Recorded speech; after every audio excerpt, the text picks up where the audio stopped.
நீங்க எப்பவாவது வாழ்க்கையில ரொம்ப உடைஞ்சு போய் ஒண்ணுமே பண்ண முடியாத ஒரு இருட்டான மனநிலைக்கு போயிருக்கீங்களா? உங்களை இந்த ஆழமான தேடலுக்கு நான் ரொம்ப உற்சாகமா வரவேற்கிறேன். இன்னைக்கு நாம பேச போற விஷயம் உங்களுக்காகவே பிரத்யேகமா வடிவமைக்கப்பட்ட ஒரு தேடல். ஆமா, கண்டிப்பா. ஏன்னா, நாம வாழும் இந்த நவீன உலகம் எப்பவுமே நம்ம வலிமையா இருக்கணும், எல்லாத்தையும் ஜெயிச்சிடணும் அப்படின்னு தான் நமக்கு தொடர்ந்து சொல்லிக் குடுத்துக்கிட்டே இருக்கு. உண்மைதான். சோர்வடையும் நேரங்களை ஒரு தோல்வியாவே தான் இந்த சமூகம் பாக்குது. ஆனா 19ஆம் நூற்றாண்டுல வாழ்ந்த ஒரு மாபெரும் ஞானி இத முற்றிலும் வேற ஒரு கோணத்துல பார்த்தார். அவர்தான் இராமலிங்க அடிகளார்னு அழைக்கப்படும் வள்ளலார். சரியா சொன்னீங்க. இன்னைக்கு நம்ம தேடலோட மூலப்பொருள் அவர் எழுதின அருள் விளக்க மாலை அப்படிங்கிற தொகுப்புல இருக்கிற ஒரு அற்புதமான 3வது பாடல் தான். அது அது வெறும் 8 வரிகள் கொண்ட பாடல் தான். ஆனா நம்ம மிஷன் என்னன்னா, அந்த 8 வரிகளுக்குள்ள மனிதனோட சோர்வு, ஏக்கம், இறைவனோட கருணை, அப்புறம் பிரபஞ்ச நடனம் இது எல்லாத்தையும் எப்படி அவர் அடக்கி இருக்காருன்னு புரிஞ்சுக்க போறோம். அந்த 8 வரிகள் முழுமையான சரணாகதி பத்தியும் நிபந்தனையற்ற பேரன்பு பத்தியும் பேசுற ஒரு முழுமையான உளவியல் வரைபடம்னே சொல்லலாம். வாவ்! கேட்கும்போதே எனக்கு ரொம்ப ஆர்வமா இருக்கு. ஏதோ ஒரு பழங்கால நாட்குறிப்பை கண்டெடுத்து அதுல இருக்கிற ஒரு மகானோட ரொம்ப உணர்ச்சிகரமான ஆழமான எண்ணங்களை நாம இப்போ ஒன்னா படிக்க போறோம் அப்படிங்கிற ஒரு உணர்வு எனக்குள்ள வருது. அதே உணர்வோட தான் நானும் இருக்கேன். ஏன்னா ஆன்மீகம்னா ஏதோ வானத்துல நடக்கிற ஒரு விஷயம், காடுகள்ல போய் தவம் பண்றது அப்படின்னு ஒரு பொதுவான பிம்பம் இருக்கு இல்லையா? ஆமா, எல்லாரும் அப்படிதான் நினைச்சிட்டு இருக்கோம். ஆனா வள்ளலார் அதை உடைக்கிறார். அவர் மனிதனோட மிக அடிப்படையான உணர்வுகளான சோர்வு, ஏக்கம் இதுல இருந்து தான் தம் பயணத்தையே தொடங்குறார். பாடலோட முதல் வரியே இன்புற நான் ஏய்ப்பிடத்தே பெற்ற பெரு வைப்பே அப்படின்னு தான் தொடங்குது. சரி, இதை கொஞ்சம் விரிவாக பிரித்து பார்ப்போம். இன்புற நான் எய்ப்பிடத்தே பெற்ற பெரு வைப்பே, அதாவது நான் தளர்ந்து சோர்வுற்றிருந்தபோது எனக்கு இன்பம் தர கிடைத்த பெரிய புதையலே அப்படின்னு சொல்றாரு இல்லையா? எக்ஸாக்ட்டா. இதுல அந்த எய்ப்பிடம் அப்படிங்கிற வார்த்தை தான் ரொம்ப ரொம்ப முக்கியம். எய்ப்பிடம்னா எந்த ஒரு செயலையும் செய்ய முடியாத அளவுக்கு ஏற்படும் முழுமையான தளர்ச்சி, ஒரு எக்ஸாஷன். ஓ, அதாவது நம்ம அகங்காரம், நம்ம ஈகோ எல்லாம் உடைஞ்சு போற அந்த புள்ளி. ஆமா. மனிதர்களாகிய நாம ஒரு பிரச்சனை வரும்போது நம்ம புத்திய பயன்படுத்துவோம், பணத்தை அதிகாரத்தையெல்லாம் வச்சு தப்பிக்க நினைப்போம். ஆனா அதெல்லாம் தோற்று போய் நான் அப்படிங்கிற அகந்தை சுக்குநூறாக உடையும் ஒரு இடம் இருக்குல்ல, அதுதான் ஏற்படும். இத நான் ஒரு நிஜ வாழ்க்கை உதாரணத்தோட ஒப்பிட்டு பார்க்க விரும்புறேன். அதாவது ஒரு பாலைவனத்துல தாகத்தால தவிச்சு சோர்வடையும் பொழுது திடீர்னு ஒரு சோலை கிடைச்சா எப்படி இருக்கும், அந்த மாதிரி ஒரு ஃபீல். ரொம்ப அருமையான ஒப்பீடு. இல்லனா வாழ்க்கையில நாம ரொம்ப உடைஞ்சு போயிருக்கும் பொழுது, யாருமே இல்லைன்னு நினைக்கும் பொழுது எதிர்பாராம ஒரு நண்பர் நமக்கு ஆதரவா நிப்பார் இல்லையா? அப்படி ஒரு அரவணைப்பு தான் வள்ளலார் இங்க சொல்றாருன்னு நினைக்கிறேன். கண்டிப்பா. அடுத்த வரியிலே அதான் சொல்றார். ஏங்கியப்போ தென்றெண்ணை தாங்கிய நல் துணையே அப்படின்னு. நான் ஏங்கிய போது என்னை தாங்கி பிடித்த நல்ல துணையே அப்படிங்கிறார். இந்த ஏக்கம் அப்படிங்கிற வார்த்தையை நாம சாதாரணமாக பயன்படுத்திடுறோம். எனக்கு புது வீடு வேணும், ப்ரொமோஷன் வேணும் அப்படிங்கிற ஏக்கம். ஆனா அவர் சொல்றது வேற மாதிரி இருக்குன்னு தோணுது. நிச்சயமா மலைக்கும் மடுவுக்கும் உள்ள வித்தியாசம் இருக்கு. உலக ஆசைகள் எல்லாம் நமக்கு வெளியில இருக்கிற ஒன்ன பிடிக்கணும்னு நினைக்கிற குறைபாட்டு உணர்வுல இருந்து வர்றது. ஆமா, எப்பவுமே ஏதோ ஒண்ணு பத்துல அப்படிங்கிற உணர்வு. ஆனா வள்ளலார் சொல்ற ஏக்கம் தன்னோட மூலத்தை தேடும் ஒரு ஆன்மாவோட தவிப்பு. ஒரு காந்தத்திலிருந்து பிரிக்கப்பட்ட இரும்பு மறுபடியும் அந்த காந்தத்தோட ஒட்டிக்க துடிக்கிற ஒரு விசை இருக்குல்ல, அதுதான் இந்த ஏக்கம். வாவ், அது ரொம்ப அழகான ஒரு விளக்கம். எந்த தர்க்கமும் இல்லாம பிரபஞ்சத்துக்கிட்ட ஒரு குழந்தை மாதிரி கதறும்போது தான் அந்த துணை நம்மை தாங்கி பிடிக்குது. சரி, இப்போ வெளியில ஒரு அரவணைப்பு கிடைச்சிடுச்சு. ஆமா, தாங்கி பிடிக்க ஒரு நல்ல துணை வந்துடுச்சு. இங்கதான் விஷயம் ரொம்ப சுவாரஸ்யமாகுது. ஏன்னா இந்த புறவயமான அரவணைப்பு எப்படி உடலுக்குள்ளும் மனதுக்குள்ளும் ஒரு ஆழமான மாற்றத்தை ஏற்படுத்துதுன்னு அடுத்த வரிகள்ல அவர் சொல்றாரு. சரியா கவனிச்சிருக்கீங்க. அன்புரையன் உட்கலந்தே அன்னிக்கும் அமுதே அச்சமெல்லாம் தவிர்த்தென்னை ஆட்கொண்ட குருவே அப்படின்னு அவர் பாடுறார். ஒரு நிமிஷம், எனக்கு இங்க ஒரு கேள்வி வருது. அன்போடு எனக்குள் கலந்து இனிக்கும் அமுதமே, அப்புறம் என் பயத்தை எல்லாம் போக்கி என்னை ஆட்கொண்ட குருவே, அன்பு எப்படி அச்சத்தை, அதாவது பயத்தை முழுமையாக போக்குகிறது? இது ரொம்ப முக்கியமான கேள்வி. ஏன்னா இப்ப எனக்கு மரண பயம் இருக்கு, வேலை போயிடுமோன்னு பயம் இருக்கு, உள்ள ஏதோ அமுதம் கலக்குது அப்படிங்கறதால இந்த நிஜ உலக பயங்கள் இப்படி திடீர்னு மறையும். இங்க குறிப்பிடப்படும் குரு அப்படிங்கிறவர் வெறும் பாடம் நடத்தும் ஆசிரியர் இல்ல, அவர் நம்ம முழுமையா ஆட்கொள்ளும் ஒரு அனுபவம் அல்லவா? கண்டிப்பா. ஒரு குரு என்பவர் யாருன்னா அறியாமையே நீக்குபவர். இத தர்க்க ரீதியா நம்ம புரிஞ்சுக்கணும். பயம் எதனால உருவாகுதுன்னு கொஞ்சம் சிந்திச்சு பாருங்க.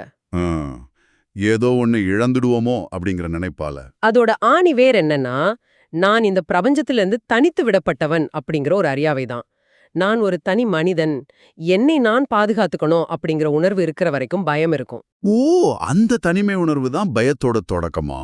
ஆமா, இறைவன் அமுதமா உள்ளே கலக்கும்போது என்ன நடக்குதுன்னா, அவர் தானும் இந்த பிரபஞ்சமும் வேற வேற இல்ல அப்படிங்கிற அந்த அத்வைத நிலையை உணர்கிறார். ஒரு நதி கடலோடு கலந்து விட்ட பிறகு தான் காய்ந்து போயிடுமோன்னு பயப்பட முடியுமா? கண்டிப்பா முடியாது. அது கடலாவே மாறிடுது. எக்ஸாக்ட்டா. அந்த அறியாமை விலகும்போது தான் அச்சம் வேறறுக்கப்படுகிறது. உள்ளே ஒளியேற்றும் அந்த பேரன்பு தான் இங்க குருவா செயல்படுது. எனக்குள்ள மிகப்பெரிய ஒரு வெளிச்சம் வந்த மாதிரி இருக்கு. தனிமைங்கிற அறியாமை நீங்கும் போது பயம் தானா அழியுது. சரி, பயம் நீங்கிய பிறகு அந்த உறவு எந்த அளவுக்கு நிபந்தனையற்றதா மாறுதுன்னு பார்க்க அடுத்த கட்டத்துக்கு போவோம். போலாம். அடுத்த வரிகள் ஒட்டுமொத்த ஆன்மீக விதிகளையும் தலைகீழா புரட்டி போடுற வரிகள்.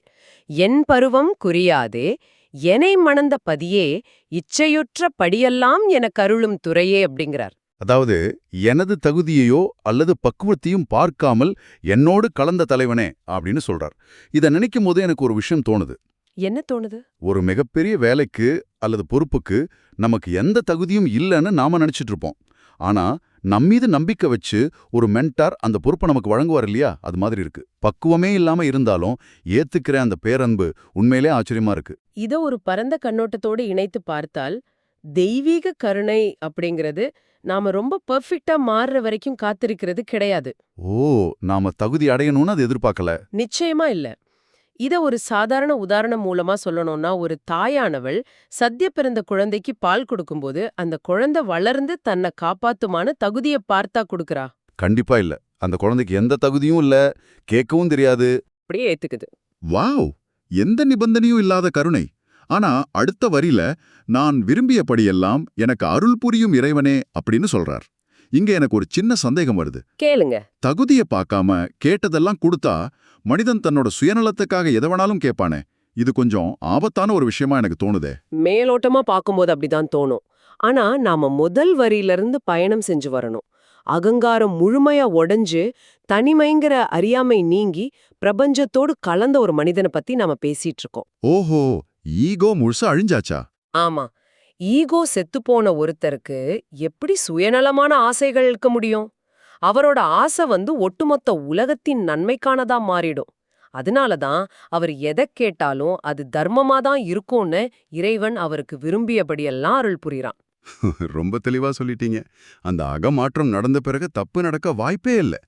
சரி, தனக்குள் நடந்த இந்த தனிப்பட்ட அனுபவத்திலேருந்து ஒட்டுமொத்த பிரபஞ்சத்திற்குமான ஒரு பொதுவான காட்சிக்கு வள்ளலார் எப்படி மாறுறாருன்னு இப்ப பாப்போம். பாடலோட இறுதி வரிகள் அதுதான்.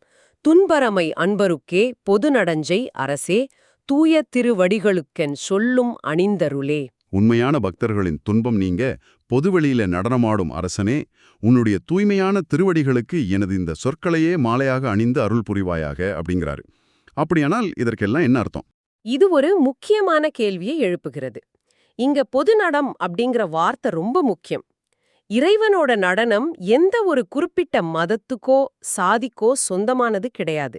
அது அனைவருக்குமான நடனம். எல்லா உயிர்களின் துன்பத்தையும் போக்கக்கூடிய நடனம் இல்லையா? ஆமாம். அப்படிப்பட்ட கோடான கோடி நட்சத்திரங்களை ஆட்டுவிக்கும் ஒரு அரசனுக்கு நாம என்ன காணிக்கை கொடுக்க முடியும்? தங்கம், வைரமெல்லாம் அங்க வெறும் தூசுதான். அதனாலதான் தன்னிடம் செல்வம் இல்லை என்றாலும் வெறும் சொற்களை மாலையாக தொடுத்து தரும் வள்ளலாரின் அந்த அடக்கம் எவ்வளவு அழகானது. உள்ளத்திலிருந்து வரும் உண்மையான வார்த்தைகளைத்தான் அவர் கொடுக்கிறார். சரியா சொன்னீங்க. மனிதன் கொடுக்கக்கூடிய மிகப்பெரிய காணிக்கை விலை மதிப்பற்ற பொருட்கள் அல்ல, எந்தவித ஒளிவு முறைவும் இல்லாத அவனுடைய நேர்மையான சொற்கள் தான். அது தன்னைத்தானே காணிக்கையா கொடுக்கறதுக்கு சமம். ரொம்ப நெகிழ்ச்சியான ஒரு விஷயம் இது. நாம சோர்வாக இருக்கும்போது தேடும் புதையலாக தொடங்கி அப்புறம் அது ஒரு அரவணைக்கும் துணையாக மாறி பயம் நீக்கும் குருவாகி, ஆமா, அப்புறம் எந்த தகுதியும் பார்க்காமல் ஏற்கும் நிபந்தனையற்ற அன்பாகி, கடைசியில அந்த பிரபஞ்ச நடனமாடும் இறைவனுக்கு தன் சொற்களையே மாலையாக சூட்டும் வரை வெறும் 8 வரிகளுக்குள் எவ்ளோ பெரிய பயணம் அடங்கி இருக்குன்னு நினைச்சா மலைப்பா இருக்கு. அது ஒரு முழுமையான உளவியல் மற்றும் ஆன்மீக பரிணாம வளர்ச்சி. இதை கேட்டுக்கொண்டிருக்கும் உங்களை நோக்கி ஒரு கேள்வியை நான் முன்வைக்க விரும்புறேன். நீங்க மிகவும் சோர்வாக இருக்கும் தருணங்களில் உங்களோட பெரிய புதையலை எங்கே தேடுகிறீர்கள்? வெளி உலகத்துக்காக போலித்தனமான வலிமையை காட்டிட்டு இருக்கிறீங்களா? அந்த போலித்தனமான முகமூடிதான் நமக்கு கிடைக்க வேண்டிய நிபந்தனையற்ற அன்பை தடுத்து நிறுத்துதுங்கிறத நம்ம உணரணும். அதான் வள்ளலார் தனது வார்த்தைகளையே இறைவனுக்கு மாலையாக கொடுத்தார். நமது உண்மையான பலவீனங்களையும் ஏக்கங்களையும் வெளிப்படையாக பகிர்ந்து கொள்வதே உலகத்துடனான நமது மிகச்சிறந்த இணைப்பாக இருக்க முடியுமா? கண்டிப்பா இருக்க முடியும். இன்னைக்கு நீங்க உங்களை சுற்றியுள்ள உலகத்திற்கு எந்த சொற்களை மாலையாகச் சூட்டப் போகிறீர்கள்?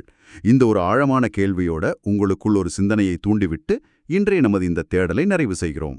தொடர்ந்து சிந்தியுங்கள், உண்மையாக இருங்கள். நன்றி. மீண்டும் அடுத்த தேடலில் சந்திப்போம்.